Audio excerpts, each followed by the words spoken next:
Désolé. Oui, je suis là. Je vous propose de prendre la parole dans D'accord. 5 minutes. Hein. OK. OK. Le temps que les... 5 ou 10 minutes. Allez.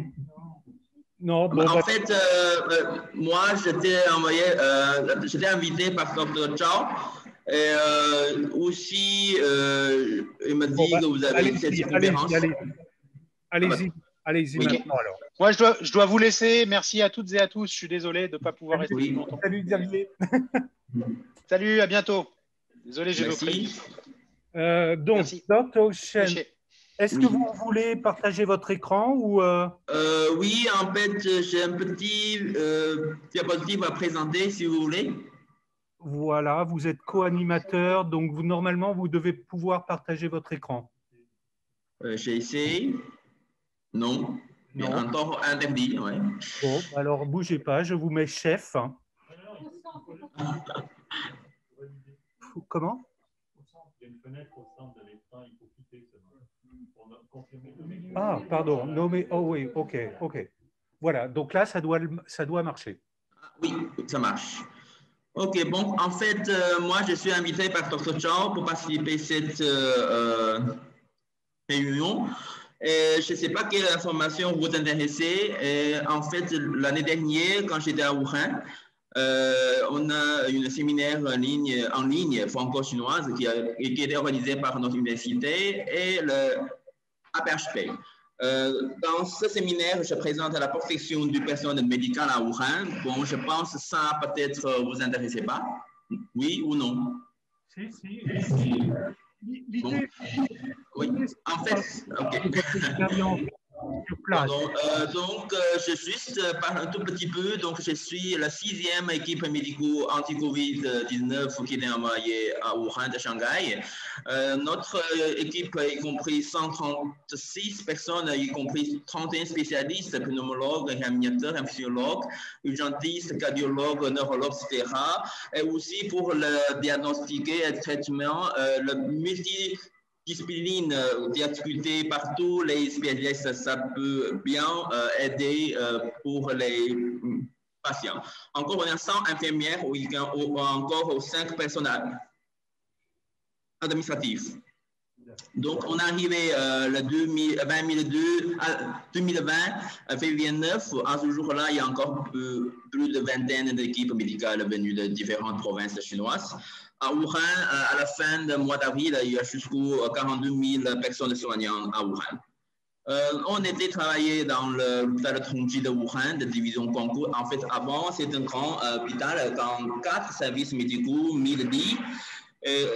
C'est dans 3 jours, dès le 6 février 2020, l'hôpital s'est transformé spécialisé à COVID-19, qui a sauvé tous les patients de COVID-19 sévères. Dans cet hôpital, il y a 6 unités pour les patients sévères, un réa pour les patients critiques, en total plus de 800 lits.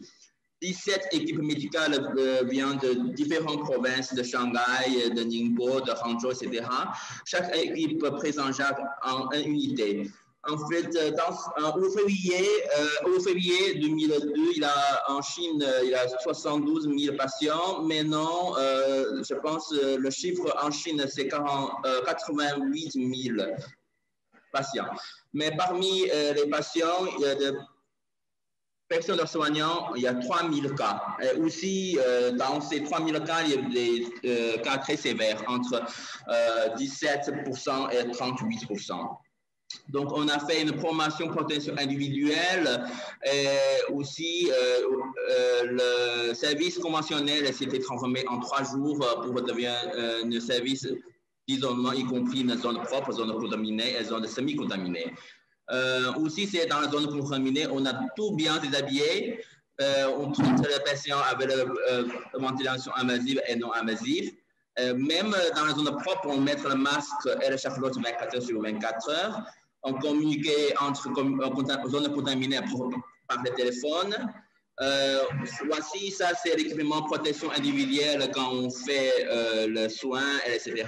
Bon, je pense que ça peut passer. Encore, voici, on fait l'intubation à Wuhan sur l'équipement protection individuel cardiologie 3. En Shanghai, on a des systèmes portables de purification d'air motorisés. C'est bien efficace. Je pense que je parle un petit peu sur celui-là. D'autres choses, je montre un petit peu sur les cas cliniques sur ce virus.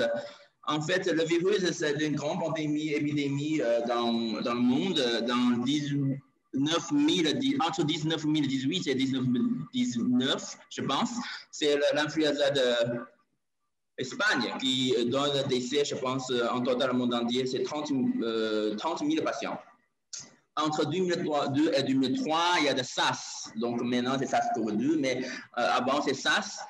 C'est qu'on a vu il y a 8 000 personnes qui étaient décédées pendant ce temps-là. Après, entre 2015 et 2019, il y a d'autres virus comme H7N9, etc.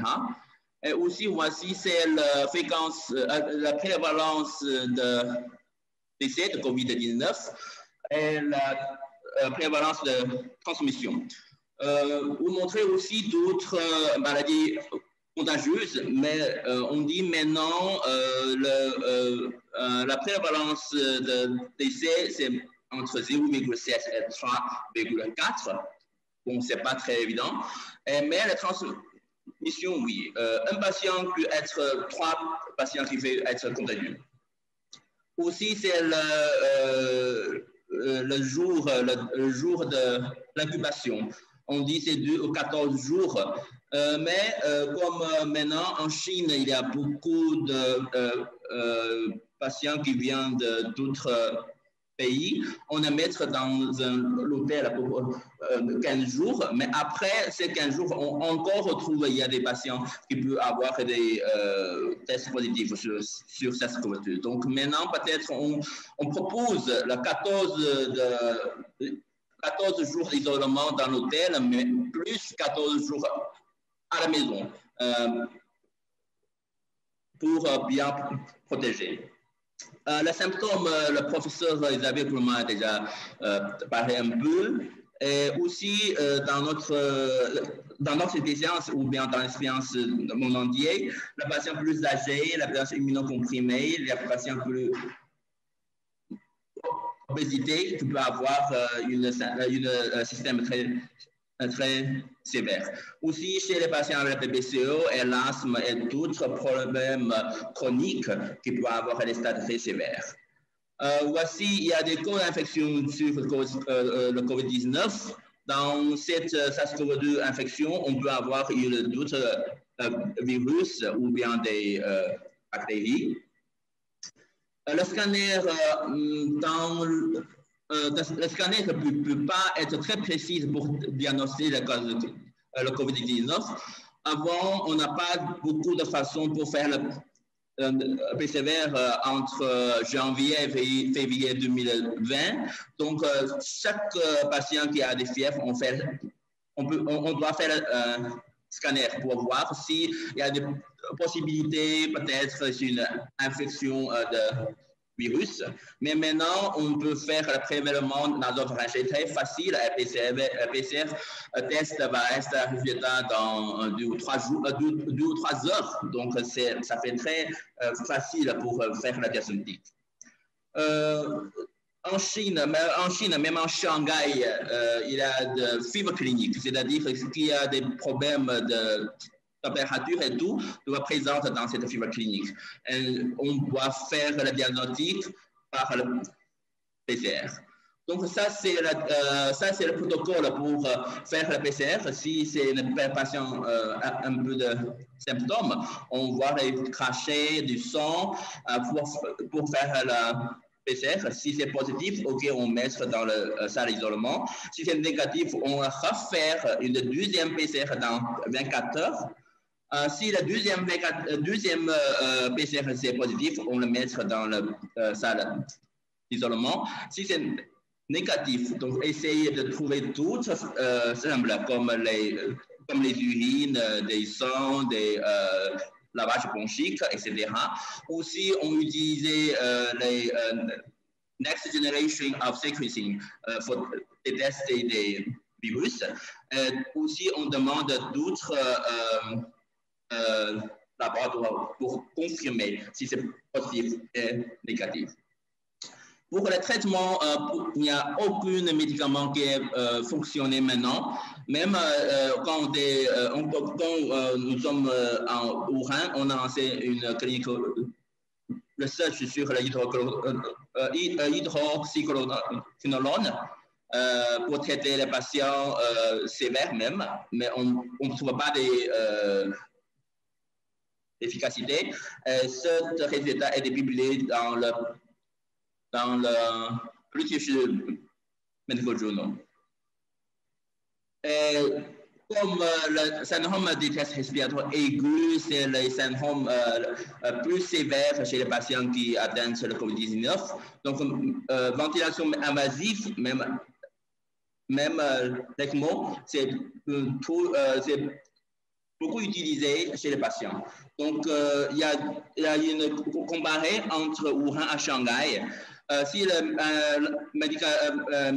la ventilation mécanique invasive à Wuhan, c'est 7%, mais en Shanghai, c'est 100%. La prévalence de mortalité entre Wuhan et le Shanghai est différent aussi. Donc, le plus tôt possible, mettre le patient sous la ventilation mécanique invasive, c'est plus sauver la vie. OK, je pense que c'est tout. D'accord. Merci beaucoup pour cette présentation. Donc, je reviens vers vous. Merci. Merci. Ce que vous nous avez montré là, c'est les chiffres actuels ou c'est la présentation que vous avez faite au moment de votre communication vers la France? En fait, c'est le chiffre quand on a à Wuhan, c'est le chiffre l'année dernière. C'est la pandémie à Wuhan. Donc, à ce moment-là, il y a beaucoup de patients qui présentent dans l'hôpital de Wuhan. On manque de machines, on manque de personnes, d'infirmières et de médecins. Donc, à ce temps-là, le décès et les traitements, peut-être c'est moins complet comme maintenant. D'accord. Et aujourd'hui, vous êtes toujours aussi en respiration invasive ou vous êtes passé sur du support en oxygène à très très haut débit? En fait, maintenant, on a différents stratégies. C'est-à-dire que certains spécialistes aussi proposent une ventilation invasive le plus tôt possible. Mais les autres spécialistes proposent peut-être, ont essayé la ventilation non invasive avant, aussi utiliser les high flow, humide canule oxythérapie avant de mettre l'intubé et ventiler. D'accord. Je vais demander aux étudiants s'il y a des questions dans la salle, s'il y a des questions sur les gens qui sont connectés. N'hésitez pas, profitez-en. Vous êtes en connexion directe avec Shanghai, c'est pas mal. Donc, Dr. Chen, oui. Je suis l'organisateur de ce projet COVID-19 Museum avec Juliette Dury qui pourrait peut-être faire signe. Non, elle est dans le coin là-bas, voilà, que vous voyez. Merci beaucoup d'avoir répondu présent à cette invitation. C'est vraiment agréable de pouvoir avoir cette expérience, ce retour d'expérience que vous venez de nous faire. Merci beaucoup à vous. On va essayer de développer un petit peu sûrement dans le futur des connexions avec vous, de telle manière à voir justement continuer dans ce projet qui est un projet pluridisciplinaire. Aujourd'hui, donc, c'est les aspects biologiques et médicaux. Après, il va y avoir les aspects musées, les aspects historiques, les aspects data science, les aspects économiques et sociaux, etc., etc. Donc, si vous voulez, le projet et ce séminaire veut d'une certaine manière, couvrir tous les aspects de cette pandémie, vu qu'on a la chance de pouvoir vivre l'événement, enfin la chance. En tout cas, on vit l'événement, voilà. Je ne sais pas si c'est une chance, mais on est dans la vague et on a la possibilité de capturer l'information au sein de la vague. Donc, c'était ça l'idée de construire ce projet et de vous avoir parmi nous aujourd'hui. D'accord. Est-ce qu'il y a des questions? Peut-être Juliette? C'est peut-être une question trop vaste, mais est-ce que le docteur Chen pourrait nous expliquer comment a été possible cette organisation en 3 jours? Vous l'avez répété à 2 reprises, en 3 jours, ça paraît vraiment incroyable. Comment est-ce que ça s'est fait? Comment est-ce que vous avez travaillé, réfléchi, fait face au choc? En fait, tous les médecins, tous les infirmiers, c'est donc jusqu'avant avant aller à Wuhan, il y a très peu de chances pour traiter ce genre de maladie. Mais on a bien formé sur place. Dans 3 jours, on a essayé de... c'est-à-dire, il y a des médecins qui étaient déjà traités comme moi, qui étaient déjà traités les patients sur les pneumonies très sévères, donc, mais pas contagieux, mais on a juste tout pour préparer comment protéger nous-mêmes. Le traitement et les protocoles, comment utiliser les médicaments, comment, etc. Donc, on n'a pas l'expérience avant. On utilisait toutes les expériences avant pour traiter toutes maladies, pour le COVID-19. Mais après, donc, on a communiqué avec d'autres spécialistes de Chine, de Pékin, de Shanghai. On a accumulé des chiffres, on a accumulé des expériences pour trouver une meilleure façon de traitement. Dans le même genre, vous avez dit que plus de 17% des personnels hospitaliers a été touché. Pardon, je n'ai pas bien entendu. Vous nous avez dit que plus de 17% du personnel hospitalier a été touché.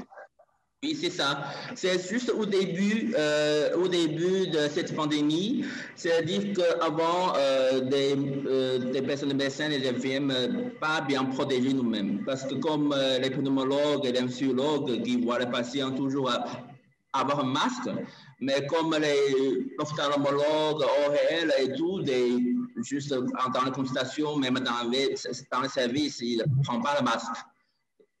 C'est pour ça, je pense, au début, au février, janvier, c'est beaucoup d'infirmières, beaucoup de médecins qui étaient touchés par ces virus. Je vais poser une question auquel, naturellement, vous pouvez ne pas répondre parce que ce n'est pas votre métier.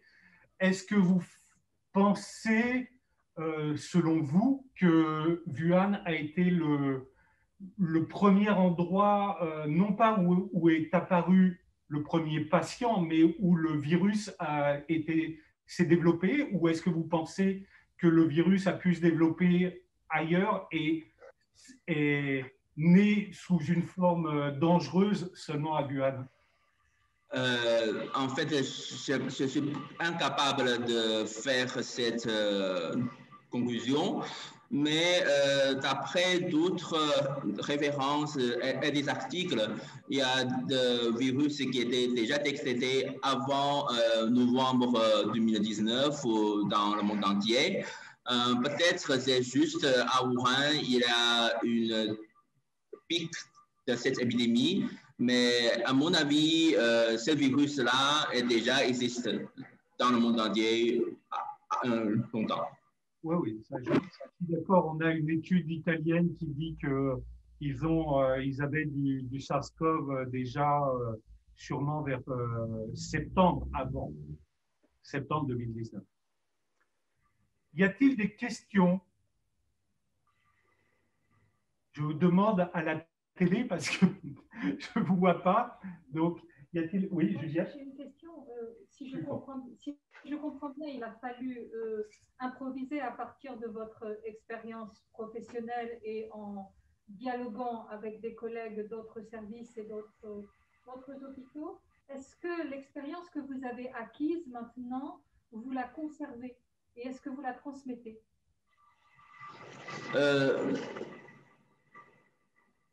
C'est très difficile à dire parce que je pense maintenant on a assez d'expérience pour traiter les patients, surtout assez d'expérience pour protéger ou bien pour contrôler.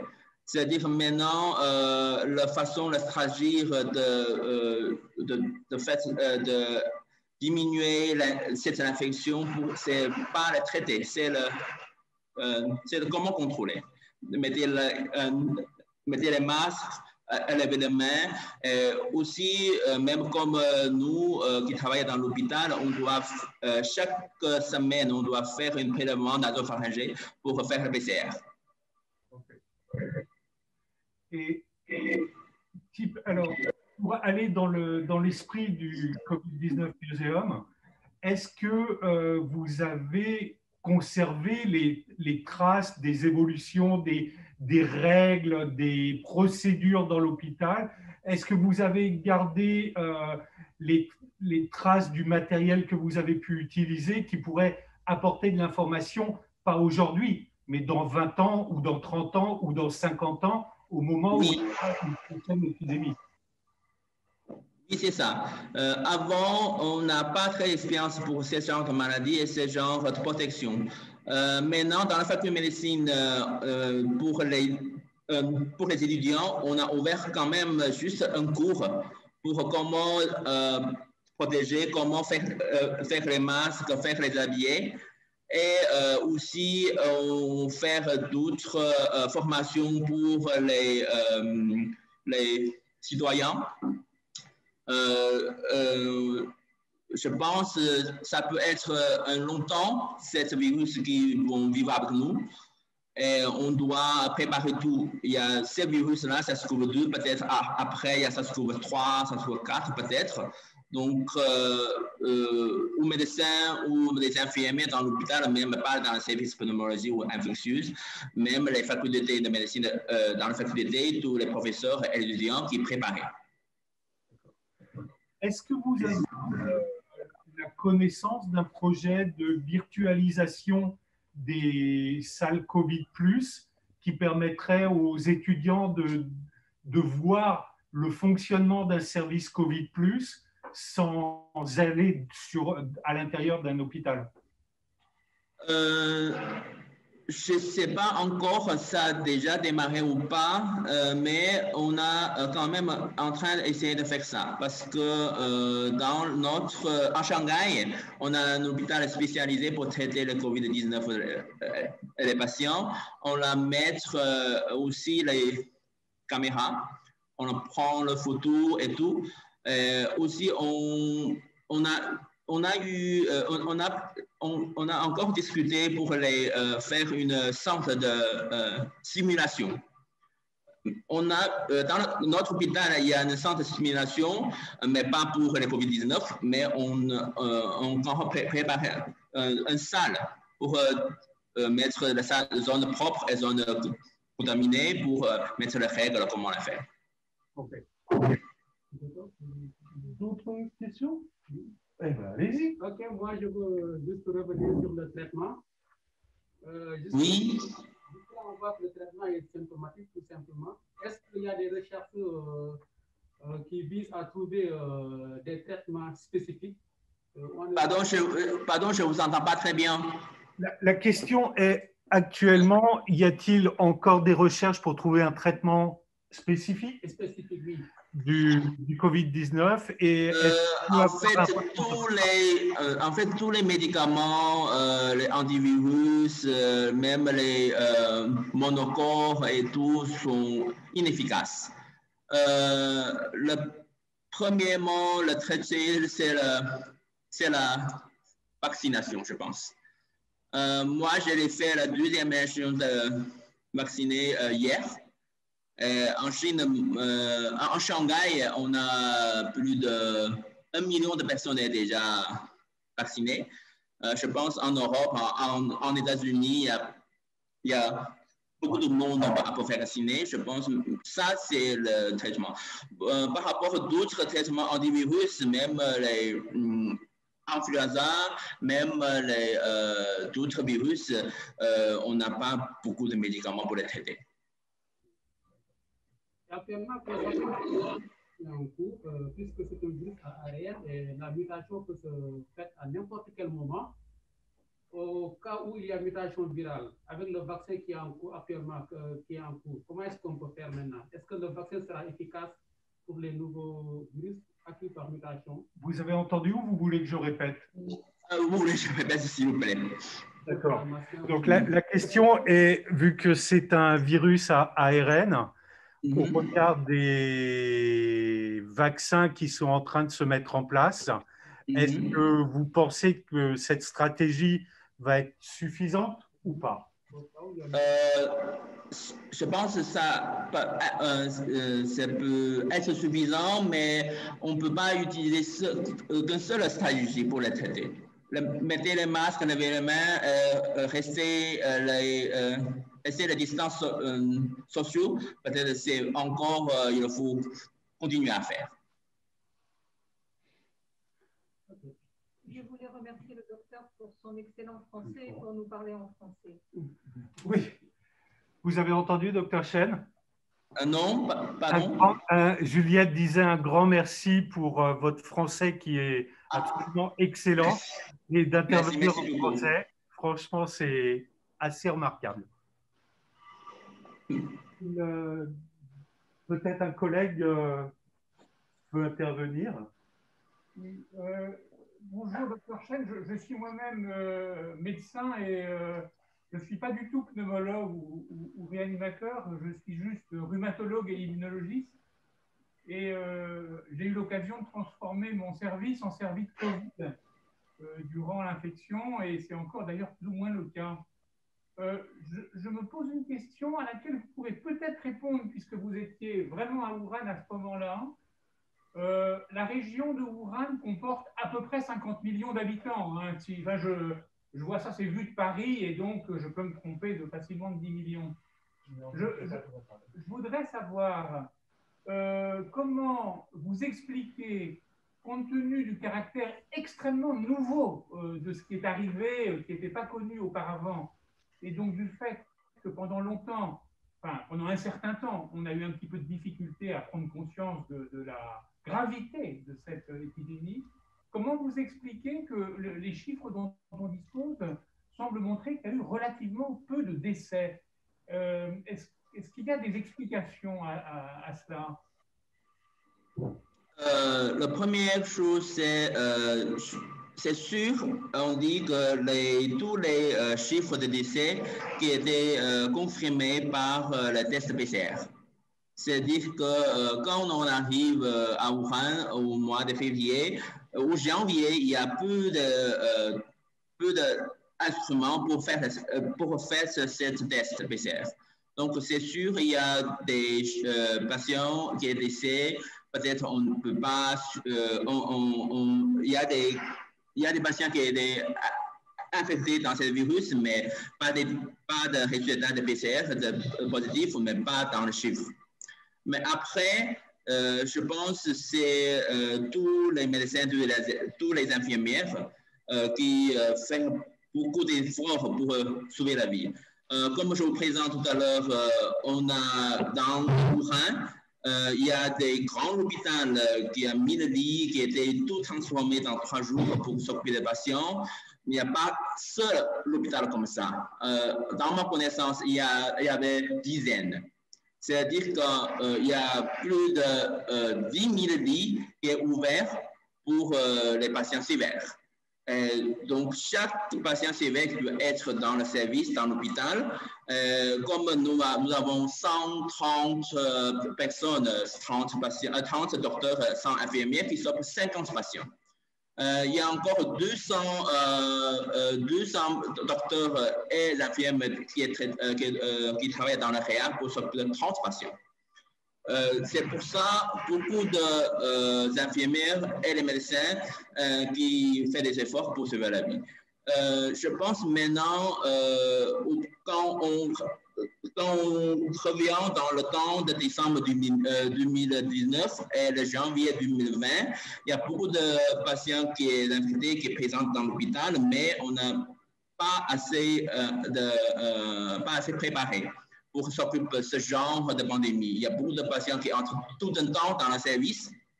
Donc, c'est pour ça, le tout début, le chiffre d'essai, peut-être ça peut élever, mais après, ça baisse. Aussi, la deuxième chose, c'est la contrôle. On a fermé la Wuhan. Aussi, même à Wuhan, tous les citoyens qui restent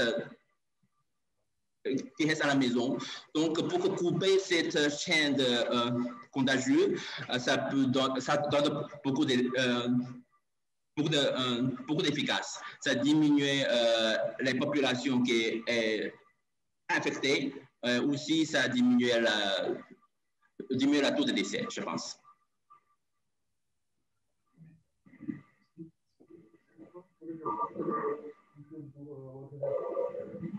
Plus fort. Ouais. En ce moment-là, en Chine, on a Wuhan qui est la ville la plus touchée. Du coup, on a envoyé les médecins, les infirmières de tout le pays à Wuhan pour les aider. Du coup, je pense qu'on a plus de 1000 ECMO à Wuhan, là. C'est juste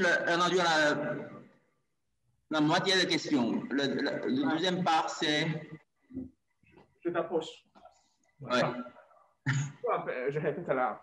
En fait, je pense à ce moment-là, à Wuhan, c'est la seule ville qui est très touchée en Chine.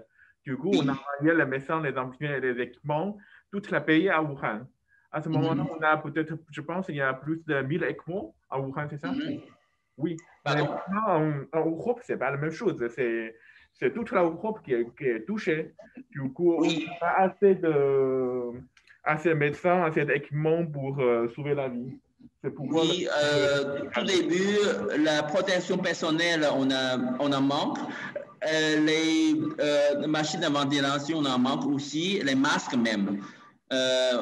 Aussi, au mois de janvier-février, c'est la fête printemps de Chine. Tout le monde restait à la maison, dans les vacances. L'usine est fermée, le transport est fermé aussi. Donc, c'est pour ça, au début, on a moins d'équipements, moins de personnes. Maintenant, même en Chine, maintenant dans quelques villes, il y a tout petite épidémie. Il y avait à Pékin, il y avait à Hebei, dans la province, il y a tout petite épidémie, mais on le traite maintenant. Oui, ça, on a entendu parler de ça aussi. Moi, j'ai plutôt une question générale. Je ne sais pas si je peux la poser. Peut-être le docteur peut aussi répondre ou d'autres dans la salle. Vous m'entendez? Oui, on ne voit pas, mais on vous entend. Voilà, donc moi je suis surpris que M. Trump, le président des États-Unis, est tombé malade et il a guéri aussi rapidement. Il y a forcément une manière d'avoir connaissance de ce qu'il a pris pour sauver des vies aussi en dehors de cette personne-là. Donc, est-ce que la médecine est calée, est arrêtée? Il n'y a pas de collaboration avec les États-Unis pour savoir qu'est-ce qui a été fait? Je ne sais pas. C'est ma question en fait. En fait, l'ancien président Trump, même qui a fait un symptôme qui a testé positif, mais comme dans le news et tout, son symptôme c'était léger. Mais il traite avec tous les médicaments comme les monocorps et tout. Donc, il utilisait tous les médicaments qui étaient proposés traiter les patients sévères. Donc, nous sommes très confondus aussi. Pourquoi, même dans ce cas-là, il utilisait tous ces genres de médicaments parce que c'est le président. Et, je ne sais pas encore l'efficacité, mais il sort qui parle dans 3 ou 7 jours dans la télévision, ça sent mieux. Donc, je ne peux pas très imaginer comment ça guérir ou le traiter.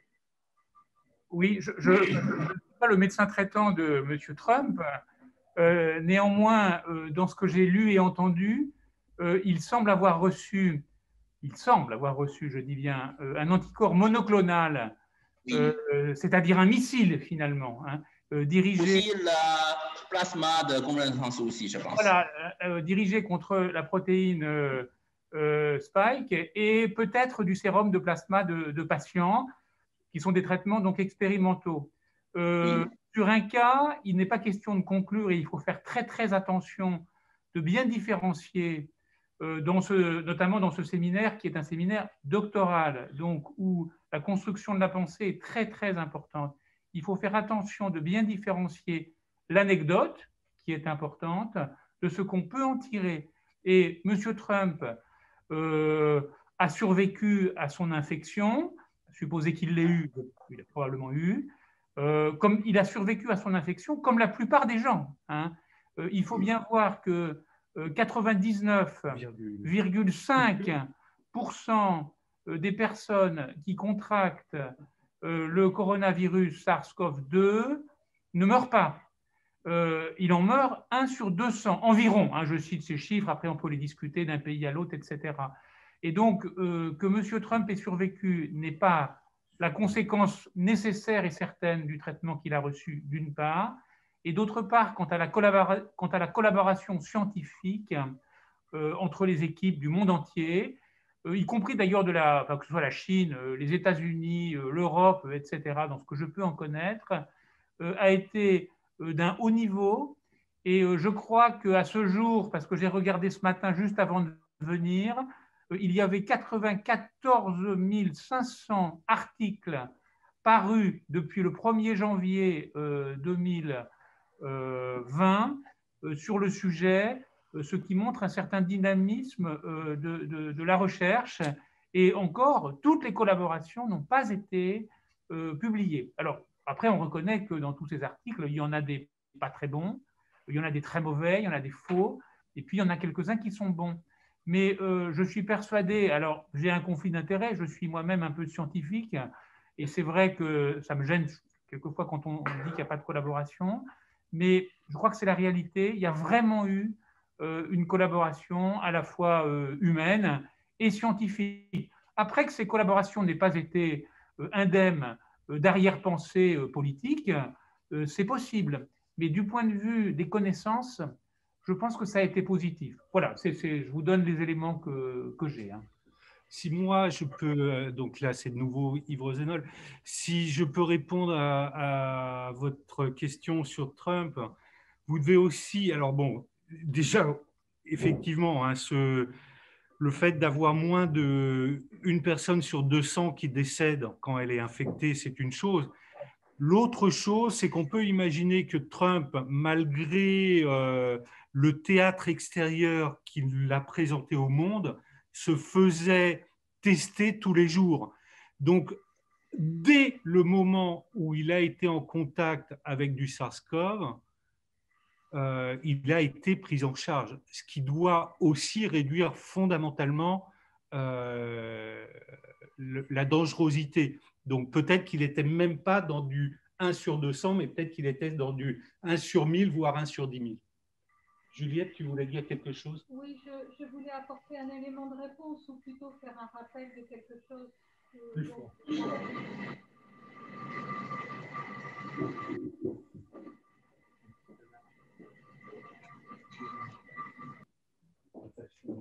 Je voulais apporter la contribution sciences humaines à la réponse à la question posée avec quelque chose dont vous avez sans doute déjà connaissance, mais qui tout de même, dans le cadre d'un séminaire doctoral, permet de relativiser ce dont nous parlons.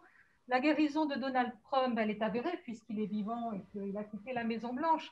En revanche, on ne sait pas du tout dans quel état en réalité il était au moment où la Maison-Blanche envoyait les images de sa guérison. Il s'agit d'images de propagande dont on a démontré qu'elles ont été construites. Par exemple, on a fait des gros plans sur les dossiers sur lesquels Donald Trump travaillait et on a vu que sur ces dossiers, il écrivait des lignes entières de son propre nom. On a épluché les images, on a déconstruit les images comme on le fait en sciences humaines et vu que ces images ne montraient rien, on pourrait même interpréter de manière plus poussée en disant que S'il a fallu construire de telles images de Donald Trump au travail, c'est sans doute parce qu'il n'était pas en état de le faire, en tout cas à ce moment-là. Y a-t-il d'autres questions?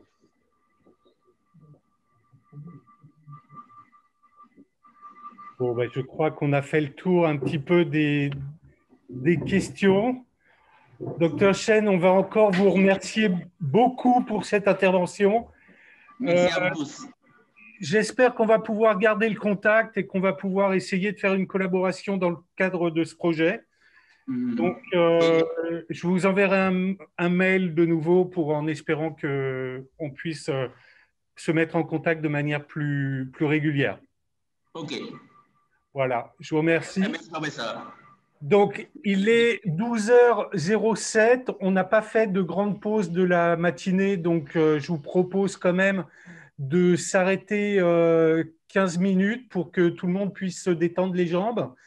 Donc, on reprend à, on va dire, 13 minutes. On reprend à 12h20 ici avec l'intervention donc de Marie-Christophe Boissier qui sera en direct ici. À tout à l'heure.